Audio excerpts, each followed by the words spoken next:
কিছু লোক দলের কাজ করে না, তারা কারোর ইয়েসম্যান হয়ে কাজ করছে, কারো ইয়েসম্যান হয়ে।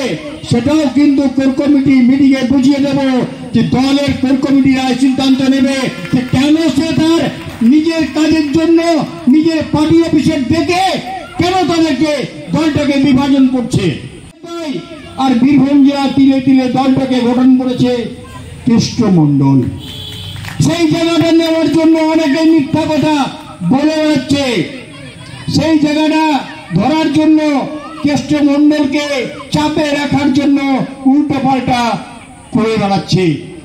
আর আমরা মানুষের সঙ্গে 24 ঘন্টা আছি, তাদের কোনো জায়গা নেই বসার, তারা তাদের চরিত্র মানুষ বুঝে গেছে। তাই আমি বলবো আমরা মানুষের সঙ্গে আছি, আমরা মানুষকে নিয়ে চলি, আমরা মা ভাই বোনদেরকে নিয়ে চলি, তাদের বিপদে আপদে সুখে দুঃখে। আমার বুদ্ধি আছে, আমার জীবন বসে আছে, আমার প্রসেনজি আজ মাস্টার আছে, এখানে যারা বসে আছে আমার